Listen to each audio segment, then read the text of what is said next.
So I have Sandra Thompson with me today, who is our treasurer, and we're talking all things money. But first of all, to put that into some context, I think it was just before lockdown last year that we announced our vision into action strategy. And that strategy was aimed at us being able to bless all those both within our church family and outside of it with what Jesus described as life in all its fullness. And we set out four key priority areas around transformation, mission, community, and well-being. And since then, we've been looking at how we worship, how we show God's love to those around us, how we promote good relationships inside and outside the church, and how we promote wellness in all its aspects. Now, obviously, because of COVID, some of those things haven't progressed as far as we would want. But a key question, given that sort of strategy to Sandra, is this: why is it that we want people to give to St. Paul's at this time? Great question, because as you said, Peter, the finance is really a resource to enable us to do things. It's not a means in its end. So I'll talk about some of the things coming up in the near future to bring that to life a bit. So there's running all our usual activities, and hopefully many of those will get going more fully, including things like services. We'll get back to face-to-face, our youth work, our children's work, all the activity-based and small groups that we run. The outreach to the local housing, that's been going on spectacularly well. Our new concourse, I'm so looking forward to welcoming our community into our new community hub and our new workspace. And then as we emerge from the pandemic, we think there's going to be more social need. So things like our debt relief centre CAP, that may need some more funding. The subsidised counselling that we offer where that's needed. And Hearty Hampers, you'll be hearing more about that and some other social action initiatives in the near future.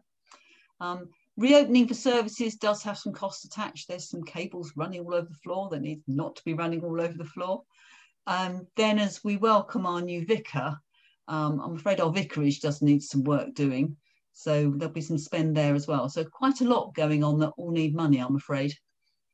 Well, many of those are really exciting things, aren't they? And I recall when we spoke some while back, you were talking about a deficit of something like £70,000 for the last year, for 2020. How did it work out in the end? Oh, you've got good memory. I'm impressed. Well, the bad news is it was a deficit. So we did spend more on our day-to-day activities and income. The good news is it wasn't as big as 70,000. It was just over £10,000. There were a whole host of reasons for that. We had some extra giving, and a huge thank you to those who supported us in that way. We made use of the furlough scheme. Some costs naturally went down because our buildings were unfortunately closed, things like heat and light. And then we have taken a number of other cost-saving measures. So it's a whole range of things.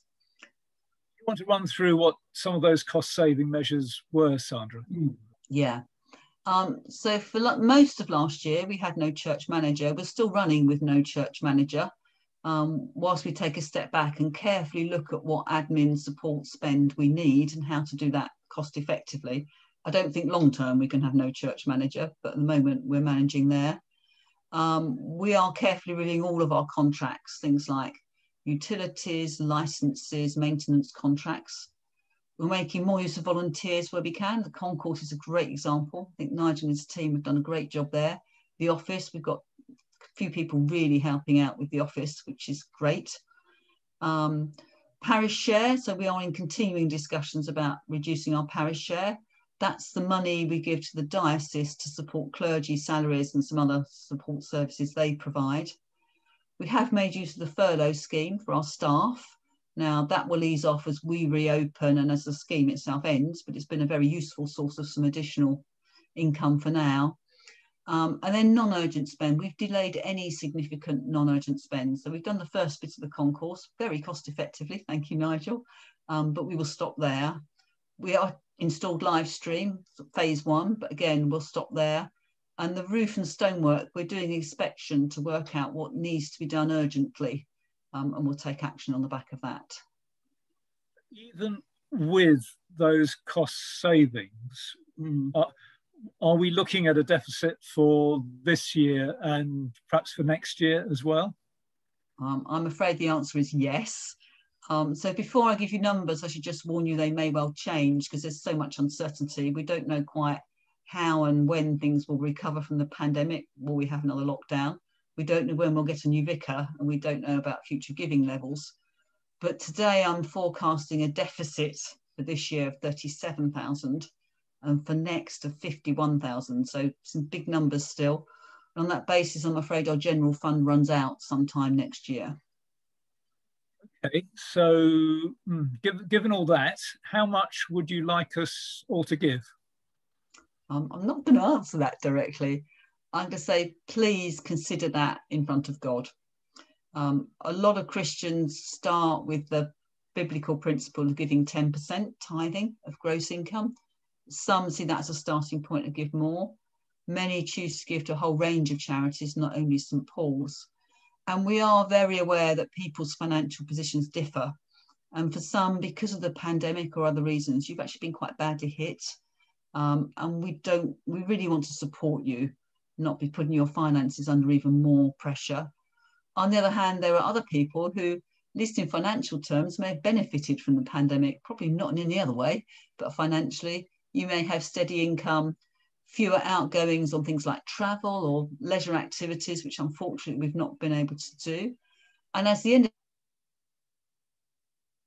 of the tax year approaches, it's really to say, do I want to give more before the 5th of April, particularly if you're a high rate taxpayer, because you can get some extra tax relief. So if you're in that situation, we'd really ask you to prayerfully consider what else you could give to St. Paul's, maybe a one-off gift, maybe increase regular giving. I know there are many Christians who see their giving, whatever it is they're able to give, as an act of worship as well. But lastly, Sandra, how do I give? Where do I go to get more information? Go to our website, homepage, scroll down, all the details are there. And if you are able to gift aid, please do. It doesn't cost you anymore. If you're a high rate taxpayer, you actually get some tax back. But we do benefit hugely. So please gift aid if you're able to.